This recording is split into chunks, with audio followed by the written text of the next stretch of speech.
Right now on Denver 7 News at 4, fire danger today to snowstorms tomorrow. And I'm tracking that storm that's going to drop our temperatures by 40 degrees. And now we have a winter storm warning in effect for Friday here for the Denver area. Restaurants are getting creative to deal with ongoing staffing shortages. The changes you're going to notice that could be here to stay.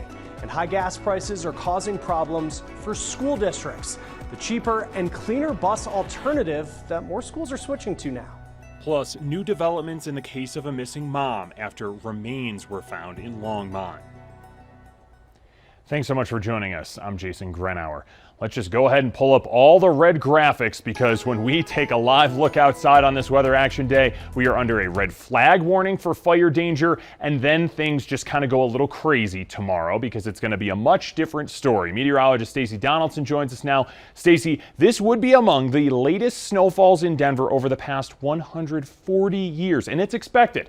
It is, and this is still considered a late season snowfall. Our latest ever was one in the beginning of June in the 1950s, so we still expect this to move on through in the next 48 hours. We have high fire danger for today with our temperatures hovering right around 90 degrees, but as we get into tomorrow, that's when things really kind of go off the rails as this spring storm moves into Colorado. We have a winter storm warning now issued for the Denver metro area all the way along the Front Range toward Fort Collins and south toward Colorado Springs. Winter weather advisories in purple on either side of that. That just means lesser amounts of snowfall. Also an air quality alert down toward Alamosa for wildfire smoke in the atmosphere, and wind advisories for the western slope. We're expecting about 5 to 11 inches of snow from Vail on westward, 12 to 24 up toward Estes Park, down toward Bailey. And then here for the metro area, not as much snowfall, but we are under a winter storm warning, and we are going to be talking snowfall totals here for Metro Denver coming up in a bit. Now we still have high wind warnings today through northwestern Colorado, and as we go through tonight, we'll start to see those temperatures drop.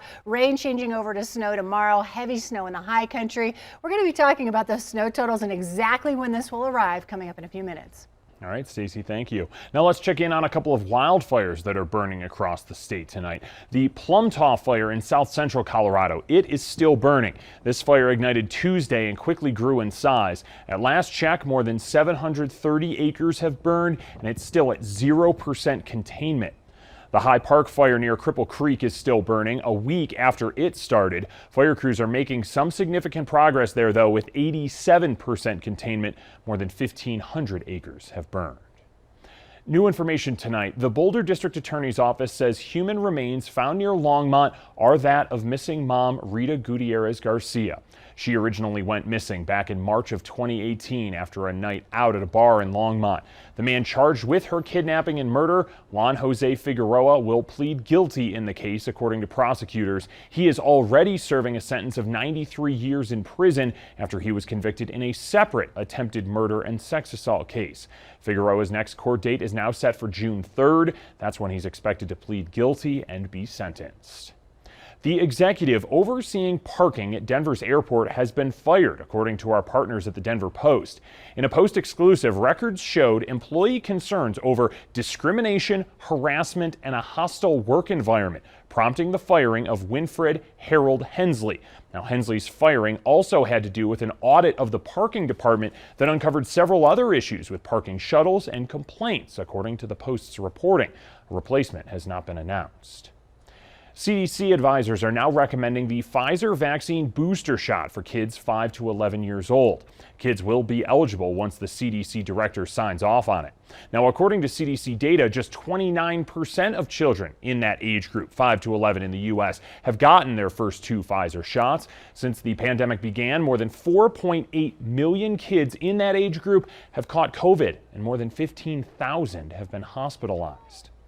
And Colorado health officials are monitoring a slight uptick in COVID-19 cases and hospitalizations across the state. Today, the state extended the mask order for all healthcare facilities and places like jails and homeless shelters. Health officials said today we're averaging about 1,500 new cases a day, but that's still lower compared to previous waves. Doctors are reminding people to get tested for COVID-19 if you feel sick, and high-risk people should consider wearing masks if cases continue to rise.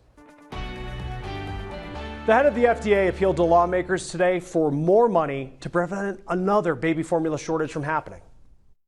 Approximately 3.5 million infants are born annually in the United States, and yet CFSAN has funding for only 13 staff members to ensure the safety and adequate nutrition of these products.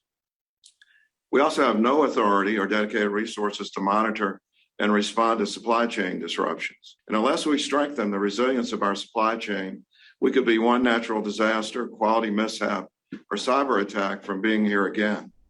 Commissioner Robert Califf says that he knows that parents are mad and anxious about this shortage. He says the steps the government's taking to streamline imports and restart production will help. He also says the president's new action to use the Defense Production Act will get formula on shelves in weeks. The Senate is considering bills to help with the formula shortage as well. The House passed 2 bills that would allow federal money to buy more formula for low-income families and give the FDA more money to help boost supply and prevent future shortages.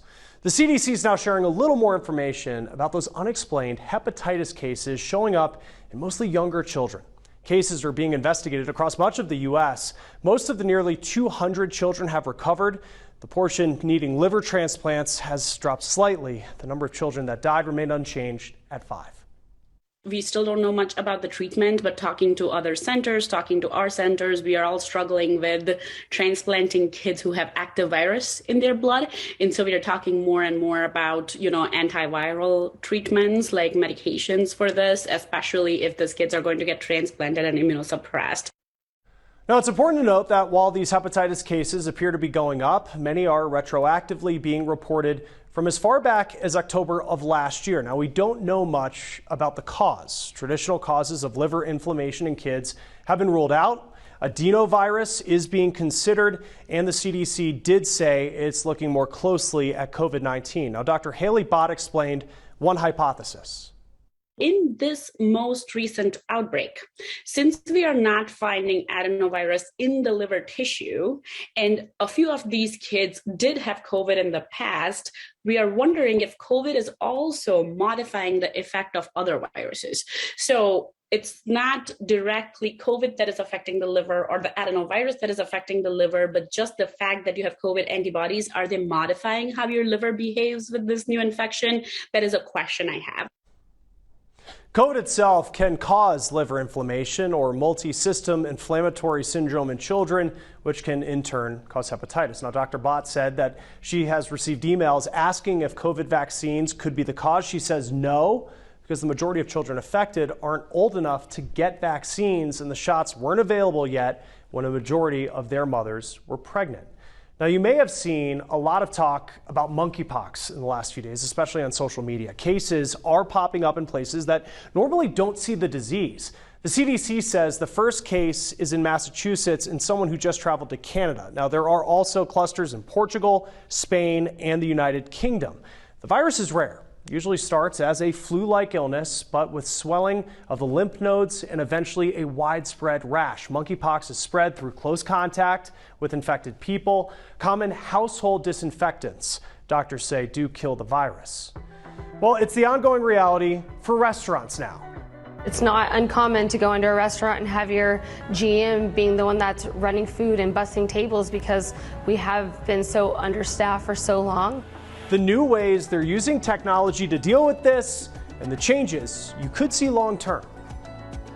Also coming up, driving with your mind. We take a look at the remarkable technology that's opening the doors for inclusion and independence.